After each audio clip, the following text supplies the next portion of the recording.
आज हम लोग उसी टॉपिक को आगे कंटिन्यू करेंगे, कॉम्बिनेशन ऑफ रेजिस्टेंसेस को। जो पहला टॉपिक था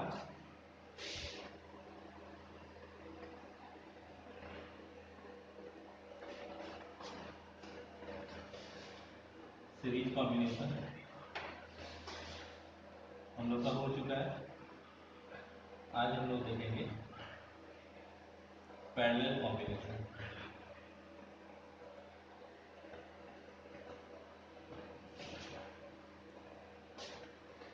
तो पहले हम लोग सर्किट बना लेते हैं।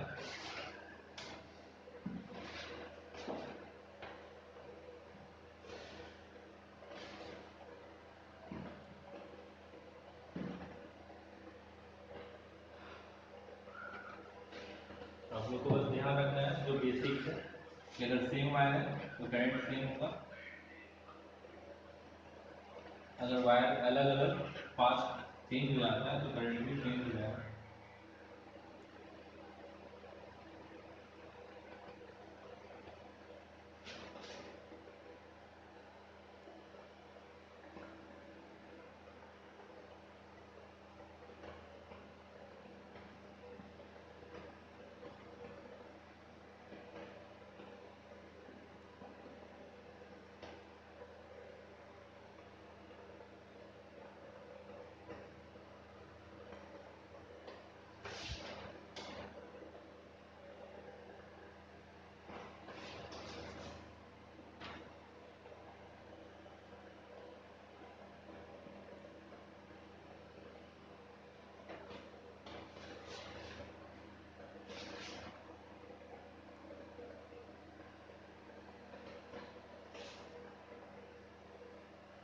देखिए यहाँ एक बैटरी है जिसका पोटेंशियल डिफरेंस V है।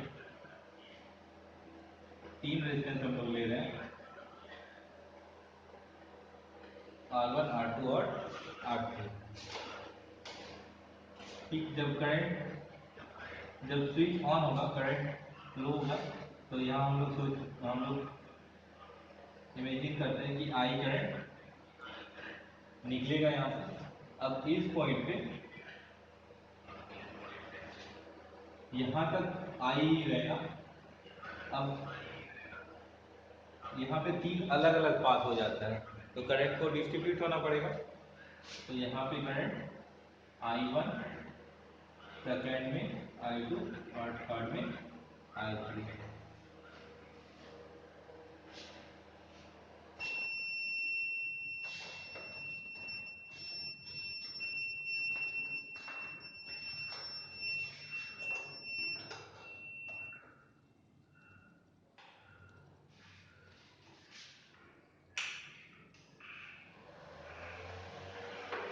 अब देखिए तीन रेजिस्टेंस है, R1, R2 और R3। करंट R1 में I1 फ्लो कर रहा है, R2 के थ्रू I2 कर रहा है और R3 के थ्रू I3 पास कर रहा है। तीनों करंट आगे जब बढ़ेगा यहाँ पे फिर I1 मिलेगा, I2 मिलेगा और I3 मिलेगा। तीनों कंबाइन होकर फिर से I लोड करेगा। ठीक, तो हम लोग देखेंगे A से लेके पॉइंट B तक। ठीक,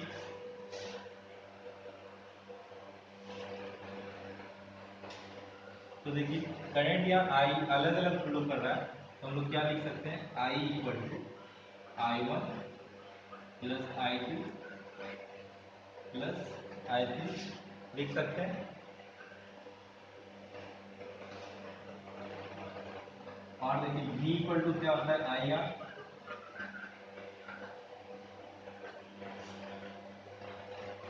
ठीक, V इक्वल टू I और होता है ओम्स लॉ से, और हमको क्या निकालना है, I। तो I इक्वल टू तो लिख सकते हैं V बाय R। तो यहाँ I इक्वल टू हम लोग क्या लिख सकते हैं, पूरे सर्किट के लिए, जो मेन सर्किट के लिए टोटल रेजिस्टेंस V है और जो रेजिस्टेंस टोटल रेजिस्टेंस हम लोग इसको मान लेते हैं RP।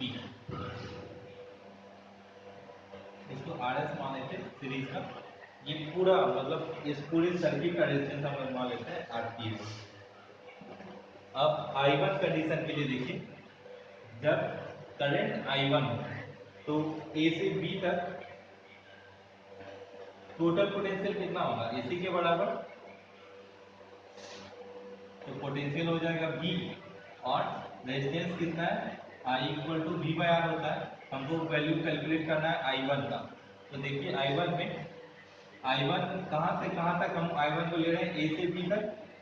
करंट तो यही रहेगा, हम A से B पॉइंट पे देख रहे हैं। यहाँ पे बहुत कंफ्यूजन होता है, तो सोचता है यहाँ V1 क्यों नहीं होता, यहाँ V2 क्यों नहीं होता, यहाँ V3 क्यों नहीं होता। तो हम एक ही पॉइंट के लिए नहीं देख रहे हैं, यहाँ पूरे कंबाइंड इस पूरे सीरीज के लिए, यहाँ से A से B तक इस पूरे पार्ट के लिए देख रहे हैं। तो इसमें अगर अब इसी में ये फ्लो कर रहा है I1, तो करंट क्या हो जाएगा I1। अब हमको I1 निकालना है, ठीक। अब I1 निकालना है तो पोटेंशियल तो सेम है, इस पूरे के लिए V, पोटेंशियल लेंगे V, और रेजिस्टेंस कितना है R1, तो रेजिस्टेंस लेंगे R1। तो I1 है यहाँ, I1 को हम लोग क्या लिख सकते हैं, V/R1, I2 को V/R2, और I3 को V/R3। कल भी जो बेसिक बता रहे थे, तो हम बताए थे, अगर एक मतलब किसी भी दो डिस्क हम अगर सर्किट में देखते हैं, तो कोई भी दो पॉइंट के बीच जो पोटेंशियल होता है सेम होता है।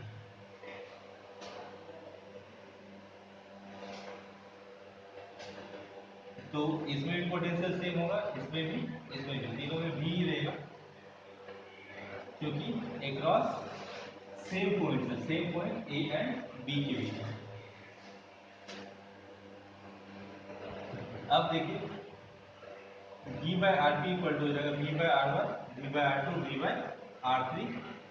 इसको हम लोग लिख सकते हैं V/RP इक्वल टू, यहाँ से V को हम लोग कॉमन ले सकते हैं, जगह 1/R1, 1/R2 प्लस 1/R3। ये V और V आपका कैंसिल हो जाएगा। 1/RP equal to 1/R1 plus 1/R2 plus 1/R3।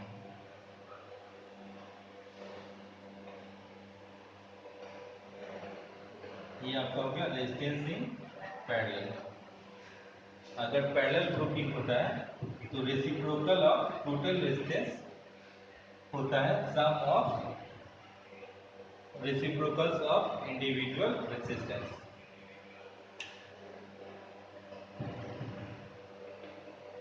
In series वाले में हम क्या बोल सकते हैं, in series the group the combined resistance is equal to sum of individual resistance, but in parallel combination the sum of reciprocal of, यहाँ RP है आपका टोटल रेजिस्टेंस, लेकिन RP इक्वल टू नहीं लिखते हम लोग, क्या लिखते हैं 1/RP। जैसे हम लोग बोल सकते हैं reciprocal of total resistance is equal to the sum of reciprocals of individual resistance, means RP equal to 1/R1, 1/R2, 1/R3। ये आपका हो गया पैरेलल कॉम्बिनेशन। आपको याद रखना है सीरीज कॉम्बिनेशन में करंट सेम होगा, और पैरेलल कॉम्बिनेशन में आपका पोटेंशियल डिफरेंस सेम रहेगा।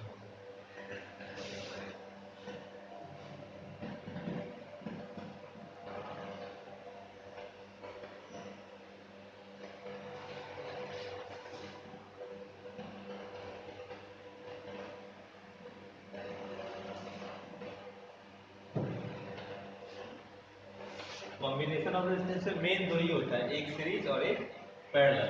और जब हमारा अकेले से काम नहीं बनता, मतलब इसमें सीरीज और पैरेलल दोनों मिक्स हो जाते हैं, तो उसको बोलते हैं मिक्स कॉम्बिनेशन।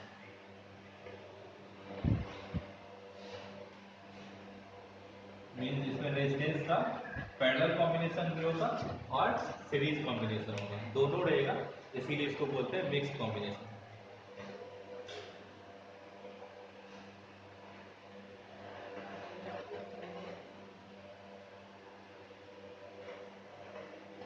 इसको हम लोग ऐसे कर सकते हैं,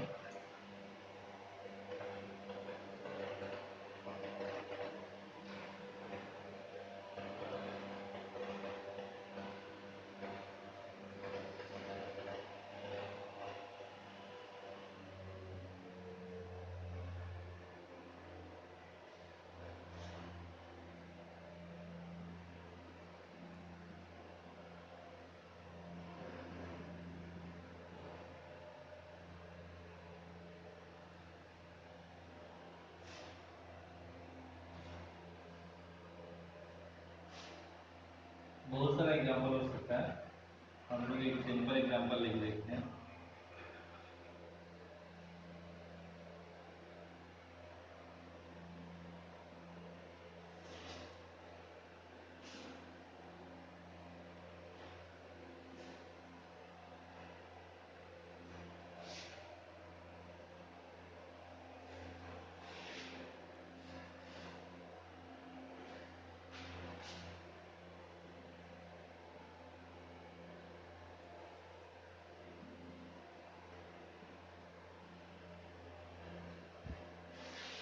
क्या रेजिस्टेंस है,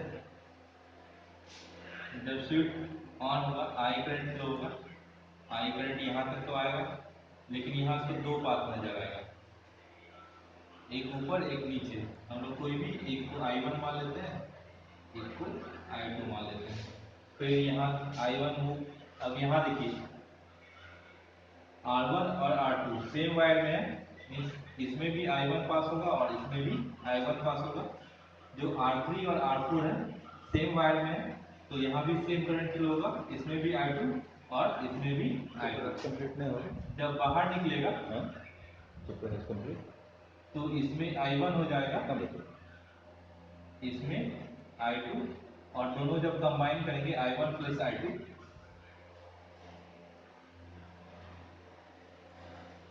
आई करंट फिर से बाहर निकलेगा और आपका सर्किट पूरा हो जाएगा। अब हम लोग को जो टोटल रेजिस्टेंस निकालना है, अब देखिए ना तो इसे ना अच्छा तो फिर ठीक है। तो पहले हम लोग पॉइंट नेम कर लेते हैं, A B C D E और एफ। तो हमको जो कंबाइंड रेजिस्टेंस निकालना है, कहाँ से कहाँ तक के लिए निकालना है, ई से एफ तक के लिए निकालना है, जिसमें टोटल रेजिस्टेंस आ जाएगा।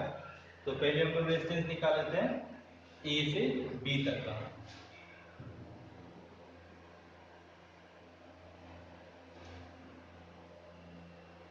फ्रॉम ए टू बी, ए से बी तक का रेजिस्टेंस देखिए दोनों सीरीज में, तो आर ए से बी तक में क्या हो जाएगा, R1 प्लस R2 सीरीज में है, तो डायरेक्ट क्या हो जाएगा, दोनों का समेशन। अब निकालते हैं resistance from A to B, अब resistance from C to D निकालते हैं। सी टू डी में क्या हो जाएगा, R3 प्लस R2, ये दोनों भी सीरीज में है।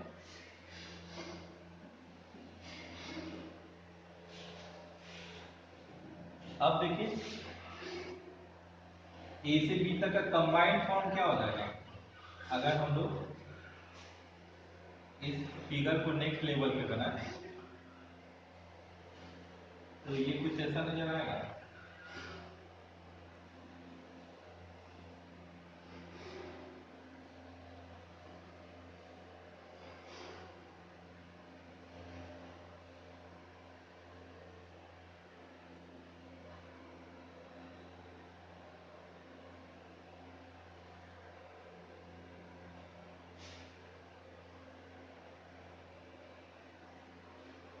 यहाँ से आई निकलेगा, इसमें I1, इसमें I2, ये R1 और R2 का इक्विवेलेंट है, तो R1 प्लस R2 हो जाएगा।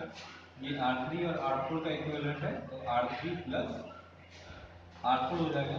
अब R1 प्लस R2 और R3 प्लस R4, ये दोनों देखिए दोनों में अलग अलग करंट फ्लो हो रहा है, तो पैरेलल कॉम्बिनेशन में है। तो इसमें हम लोग क्या करेंगे, 1/R।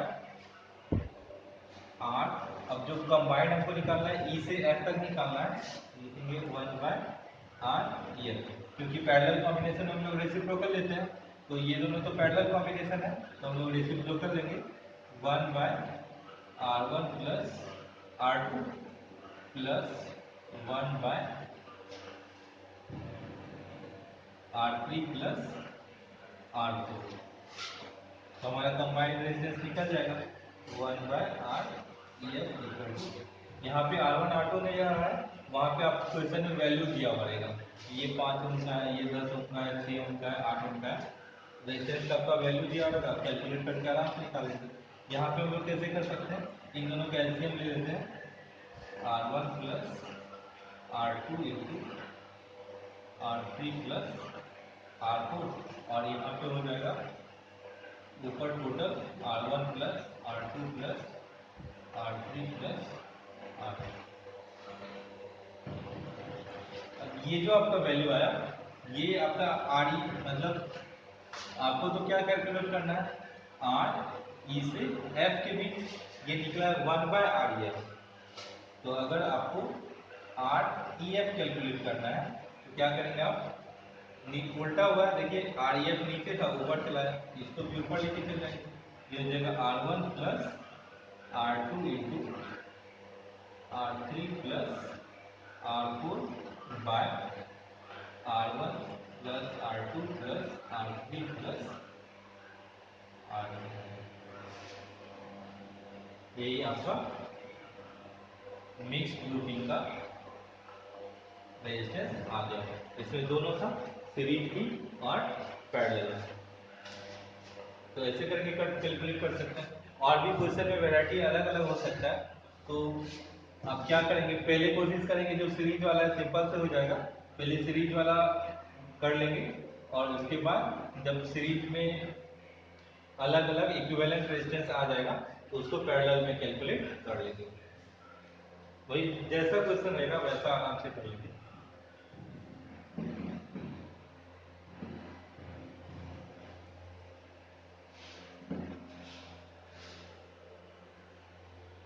तो ये आपका कॉम्बिनेशन ऑफ रेजिस्टेंस खत्म हो गया।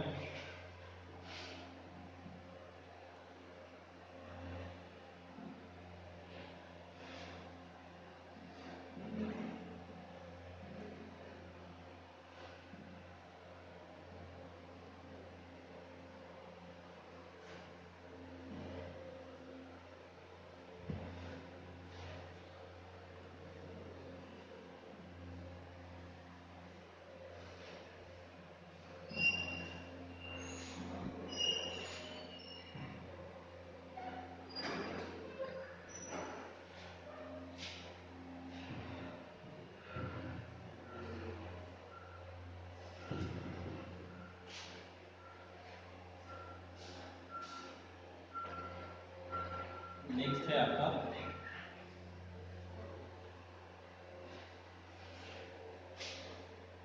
Heating effect of current.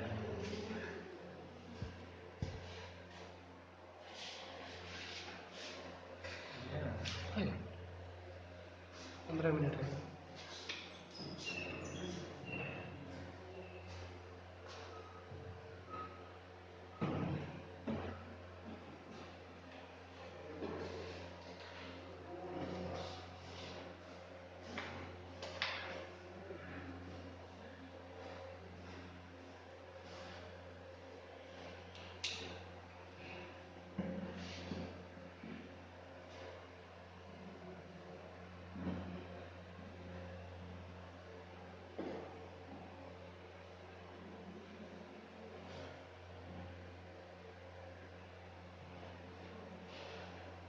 Heating effect of current, आप लोग देखते होंगे कि जब फैन या कोई भी इलेक्ट्रिक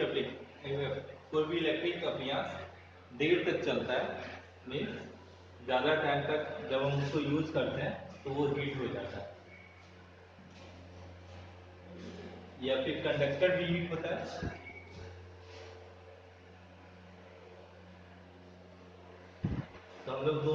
देखेंगे, दोनों में heating effect in electric appliances.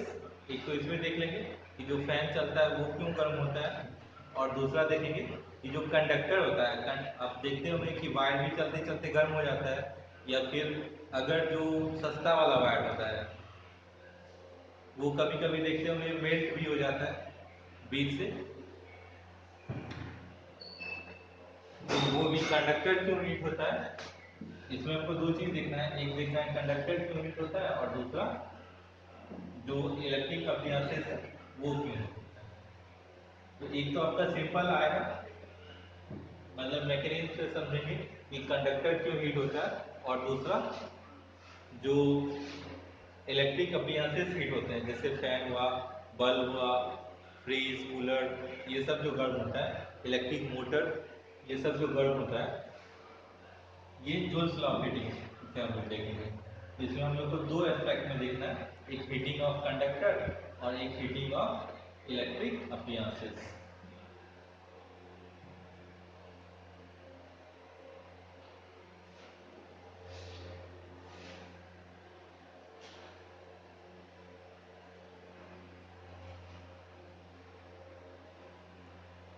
अब सबसे पहले क्या देखना है, हीटिंग ऑफ कंडक्टर पहले देखते हैं।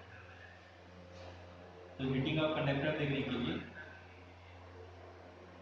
हम लोग सबसे पहले कंडक्टर बनाएंगे।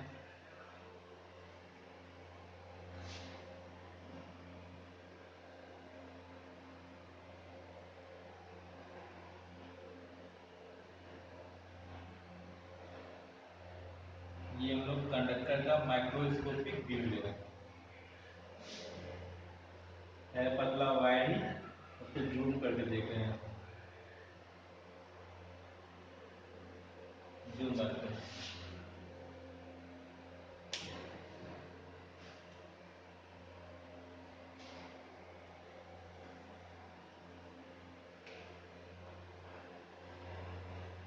देखिए कंडक्टर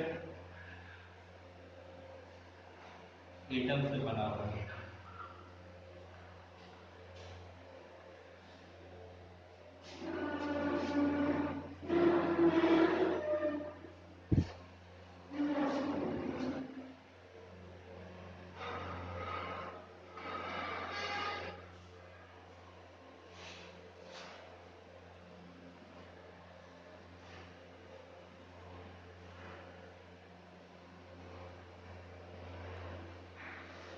एटम से बना हुआ होता ही है।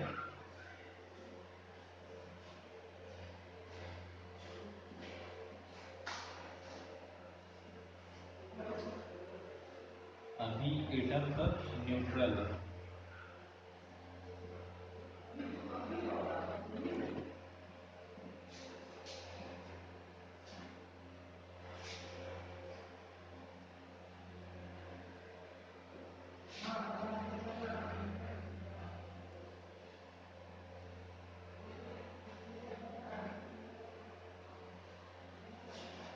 अभी जितना ब्लैक वाला दिख रहा है आपको, सारा का सारा एटम है। अब क्या होगा, जैसे ही हम लोग स्विच ऑन करेंगे, देखिए एक एकदम जस्ट इंस्टेंट ऑफ टाइम में क्या क्या होगा। जैसे ही स्विच ऑन करेंगे पोटेंशियल डिफरेंस जनरेट होगा, पोटेंशियल डिफरेंस जनरेट होगा, वहाँ इलेक्ट्रिक फील्ड भी जनरेट होगा। जब इलेक्ट्रिक फील्ड जनरेट होगा तो इसके जो कंडक्टर के जो फ्री इलेक्ट्रॉन्स होते हैं, अभी सब एटम में ही है, जो फ्री इलेक्ट्रॉन है वो भी, और जो इनर इलेक्ट्रॉन है वो भी, सब अंदर एटम में ही है। लेकिन जैसे ही स्विच ऑन होता है पोटेंशियल डिफरेंस जनरेट होता है, उससे इलेक्ट्रिक फील्ड जनरेट होता है। अब इलेक्ट्रिक फील्ड जनरेट होगा, एक तरफ नेगेटिव एक तरफ पॉजिटिव, तो यहाँ जो जो आउटर इलेक्ट्रॉन्स होगा वो बाहर निकल के किसके पास जाना चाहेगा, अपोजिट चार्ज के पास। अपना इलेक्ट्रॉन पे नेगेटिव चार्ज होता है और यहाँ पॉजिटिव इलेक्ट्रोड है, तो ये पॉजिटिव स्ट्रांग है, तो क्या करेगा, इन इलेक्ट्रॉन्स को अपनी तरफ अट्रैक्ट करेगा, और पोटेंशियल डिफरेंस इतना ज्यादा होता है कि वो इलेक्ट्रॉन्स अपने एटम को छोड़ने लगते हैं, एटम से बाहर निकलने लगते हैं।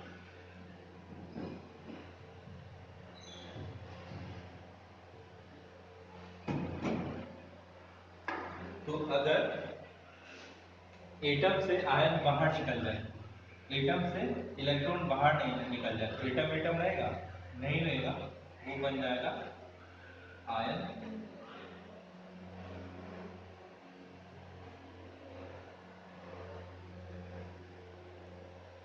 ये सब पॉजिटिव आयन बन गए।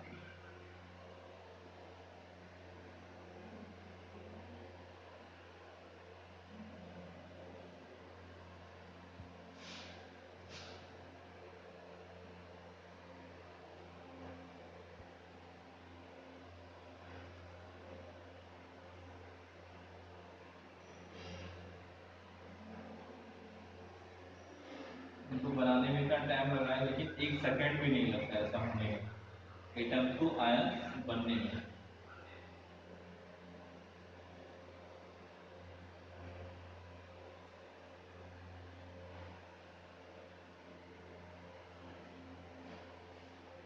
तो ये पॉजिटिव आयन बन गए।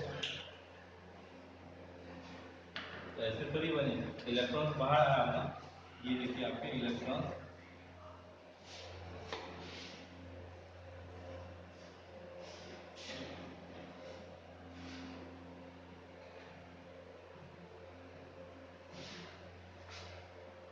कहीं भी होगा,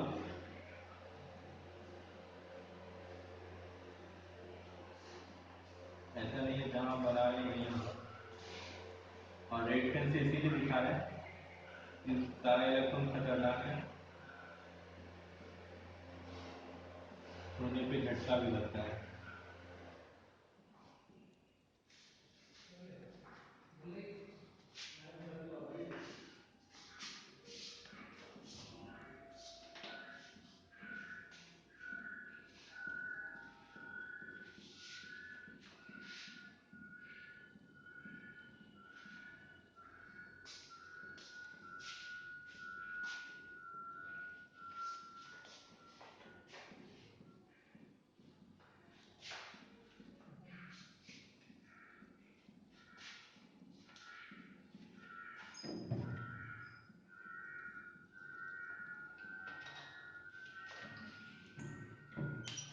और देखिए इससे भी ज्यादा, यहाँ जितना आपको इलेक्ट्रॉन्स या आयंस दिख रहा है, इससे भी ज्यादा कंडेंस रहता है, इससे भी ज्यादा भीड़ रहता है वहाँ इलेक्ट्रॉन और पॉजिटिव आयंस का। तो यहाँ से ये इलेक्ट्रॉन भी, साथ में ये इलेक्ट्रॉन भी, मतलब यहाँ जो सबसे पास वाला है, यहाँ पूरा वायर ऐसा ही है, ऐसा नहीं है कि जो बीच वाला वायर होता है वही ऐसा होता है। हम लोग ऐसा फिगर को दिखाने के लिए लिए, यहाँ जो ये पतला वाला वायर दिख रहा है, यहाँ भी यही कंडीशन होगा, यहाँ भी, यहाँ भी, यहाँ भी, यहाँ भी, हर जगह ऐसा ही कंडीशन है। ठीक, ऐसा मत सोचिएगा कि ये वायर मोटा है ये पतला है, सेम ही है।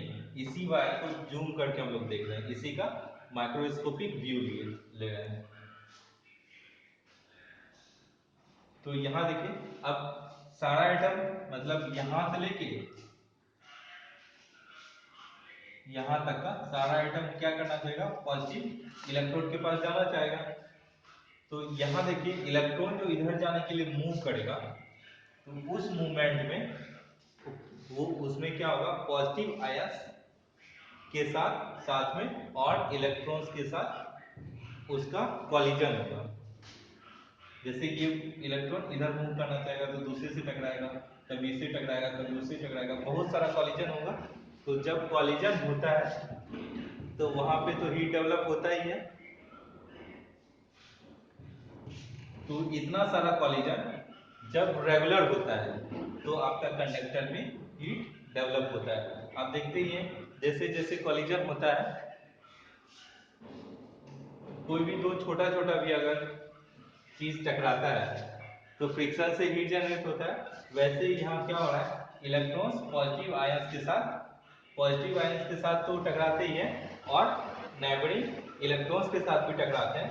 तो जितना ज्यादा उसमें कॉलिजन होता है उतना ज्यादा हीट डेवलप होगा। तो जब करंट का फ्लो जितना ज्यादा होगा, करंट का फ्लो का मतलब क्या होता है, इलेक्ट्रॉन का फ्लो, तो इलेक्ट्रॉन जितना ज्यादा फ्लो करना चाहेगा उतना ज्यादा कॉलिजन होगा और हीट उतना ज्यादा डेवलप होगा। आप देखते होंगे जब लोड किसी चीज पे ज्यादा पड़ता है तभी वो ज्यादा हीट होता है और कभी कभी मेल्ट भी हो जाता है। तो वो तभी होता है कि जब ज़्यादा लोड पड़ेगा तो ज़्यादा करंट फ्लो होगा, और जब ज़्यादा करंट फ्लो होगा तो कॉलिजन भी ज़्यादा होगा, और जितना ज़्यादा कॉलिजन होगा उतना ज़्यादा हीट डेवलप होगा, उतना ज़्यादा फ्रिक्शन होगा, और उससे उतना ज़्यादा हीट डेवलप होगा। और कभी कभी ऐसा होता है कि उसके मेल्टिंग पॉइंट से ज़्यादा हीट डेवलप हो जाता है तो वहाँ मेल्ट कर जाता है। इसीलिए जो कंडक्टर्स हम लोग वायर में यूज करते हैं हमेशा हायर मेल्टिंग पॉइंट के वायर यूज करते हैं। नहीं तो जैसे एल्युमिनियम है, एल्युमिनियम का मेल्टिंग पॉइंट कॉपर से कम होता है, तो जहाँ हाई लोड होता है वहाँ हम लोग एल्युमिनियम का वायर यूज नहीं करते, वहाँ इसीलिए कॉपर का वायर यूज करते हैं। कॉपर का मेल्टिंग पॉइंट हाई होता है तो वो गर्म होने के बाद भी, हीट होने के बाद भी जल्दी मेल्ट नहीं होता है।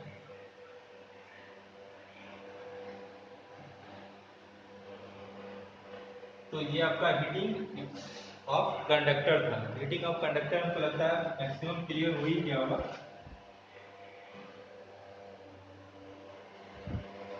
अब देखिए आपका जो फैन होता है, फैन गर्म क्यों होता है? तो फैन में आपका कॉइल होता है, देखे होंगे बहुत सारे। फैन में जो कॉइल होता है, कॉइल में पूरा वायर ही वायर का बाइंडिंग होता है। वायर देखते हैं ना, जो आयरन का कॉइल होता है उस पर बहुत सारा कॉइल लपेटा, बहुत सारा वायर लपेटा हुआ होता है जिसको कॉइल बोलते हैं हम लोग। तो वो जो कॉइल लपेटा हुआ होता है पूरा वायर ही होता है, और उसमें जितना करंट फ्लो होगा,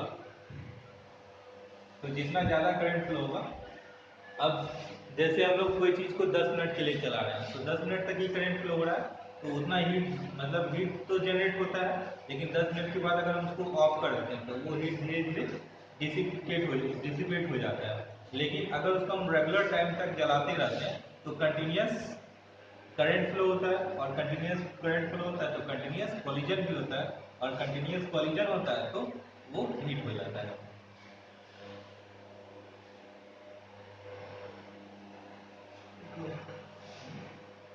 एक ही मिनट।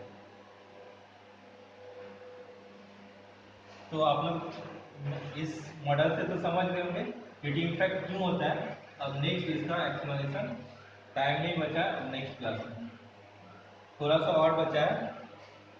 कल लगभग आपका चैप्टर खत्म हो जाएगा। कल ये हीटिंग इफेक्ट और पावर कर लेंगे।